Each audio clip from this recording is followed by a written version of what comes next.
ಹೋಗೋದು ಮಾಧ್ಯಮದಲ್ಲಿ ಹೇಳೋದು, ಹೋಗೋದು ಮಾಧ್ಯಮದಲ್ಲಿ ಹೇಳೋದು. ಆರ್ ಅಶೋಕ್ ಅವರಿಗೆ ನಾನು ಹೇಳಲಿಕ್ಕೆ ಇಷ್ಟಪಡ್ತೀನಿ.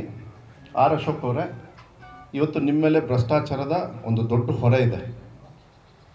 ನಿಮ್ಮ ಶಾಸಕರಾಗಿರ್ತಕ್ಕಂಥ ಯತ್ನಾಳ್ ಅವರು 40,000, 4 ರೂಪಾಯಿ ತಗೊಳ್ಳಿ, ನಂಗೆ ಗೊತ್ತಿಲ್ಲ, ಸಾವಲ್ಲಿ ನೀವು ಭ್ರಷ್ಟಾಚಾರದಲ್ಲಿ ತೊಡಗಿರ್ತಕ್ಕಂಥ ಒಬ್ಬ ವಿರೋಧ ಪಕ್ಷದ ನಾಯಕ. ನೀವು ಸಾವಲ್ಲಿ ಭ್ರಷ್ಟಾಚಾರದ ಹೊರೆಯನ್ನು ಕಾಂಗ್ರೆಸ್ ಅವ್ರು ಮಾಡಲಿಲ್ಲ, ನಾವು ಹೇಳ್ತಾ ಇದ್ವಿ, ಯಾರೂ ನಂಬಲಿಲ್ಲ.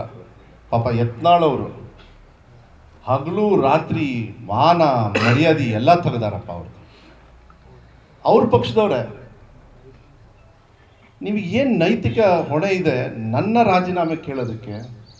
ಫಸ್ಟ್ ನಾನು ಹೇಳೋದು, ಆರ್ ಅಶೋಕ್ ಅವರು, ಅವರಿಗೆ ಮಾನ ಮರ್ಯಾದೆ ಇದ್ದರೆ, ಆ ಸಾವಿಗೆ ಕಾರಣಕರ್ತರಾಗಿರ್ತಕ್ಕಂಥ ಆ ವ್ಯವಸ್ಥೆಯಲ್ಲಿ ಅವರೆಲ್ಲರೂ ಕೂಡ ಪಾಲ್ದಾರಾಗಿರ್ತಕ್ಕಂಥ ಹೊರೆ ಅವರ ಮೇಲೆ ಇದ್ದರೆ, ನಿಜವಾಗ್ಲೂ ಹೇಳ್ತೀನಿ, ನಿಮಗೆ ಮಾನ ಮರ್ಯಾದೆ ಇದ್ದರೆ ನೀವು ರೆಸಿಗ್ನೇಷನ್ ಕೊಡಬೇಕು. ನಾನು ಕೇಳೋದಿಲ್ಲ. ನಿಮಗೆ ಮಾನ ಮರ್ಯಾದೆ, ಗೌರವ, ಈ ರಾಜ್ಯದ ಡೆಪ್ಯೂಟಿ CM ಅಂತೇಳಿ ಅನ್ಸ್ಕೊಂಡಿದ್ರೆ, ನಿಮಗೆ ಆ ಘನತೆ ಗೌರವ ಇದ್ದರೆ, ಅವ್ರ ಬಗ್ಗೆ ಇನ್ನೊಂದು ವಿಚಾರನ ಸ್ವಲ್ಪ ತೆಗಿತಾ ಇದ್ದೀನಿ. ಬಂಗಾರಪ್ಪ ಬಡಾವಣೆ ಅಂತ ಇದೆ, ಅಲ್ಲಿ ಬಂಗಾರಪ್ಪ ಅವರ ಆಶ್ರಯ ಸೈಟನ್ನು ಕೊಟ್ಟಿದ್ದಾರೆ. ಉತ್ರಳ್ಳಿ ಅವ್ರ ಕ್ಷೇತ್ರ. ಅದರಲ್ಲಿ ಒಂದು ಅಪಾದನೆ ಇದೆ, ಅದನ್ನು ಸ್ವಲ್ಪ ನಂಗೆ ಡೀಟೇಲ್ಸ್ ಗೊತ್ತಿಲ್ಲ, ಅದನ್ನ ಹೇಳೋದಿಲ್ಲ. ಇವರು ಕೂಡ ಏನೋ ಅದರಲ್ಲಿ ಮಿಸ್ಹ್ಯಾಂಡ್ಲಿಂಗ್ ಮಾಡಿದ್ದಾರೆ ಅಂತ. ಅದು ಗೊತ್ತಾದ ಮೇಲೆ ಗ್ಯಾರಂಟಿ ಬರ್ತೀನಿ ನಾನು. ಅವ್ರ ವಿರುದ್ಧ ಅಷ್ಟು ಈಸಿಯಾಗಿ ಬಿಡೋದಿಲ್ಲ. ಈಗ ನಮ್ಮ ಅಪ್ಪವ್ರ ಹೆಸರಲ್ಲಿ ಪುಕ್ಷಟೆ ಫ್ರೀಯಾಗಿ ಬಡವರ ರೈತರಿಗೆ ಆಶ್ರಯ ಸೈಟನ್ನು ಕೊಡ್ತಕ್ಕಂಥದ್ರಲ್ಲಿ ಅವ್ಯವಹಾರದಲ್ಲಿ ಇವ್ರದ್ದು ಪ್ರಮುಖ ಪಾತ್ರಧಾರ ಇದ್ದಾರೆ ಅಂಥೇಳಿ. ಅದನ್ನು ನೋಡೋಣ ಮುಂದೆ.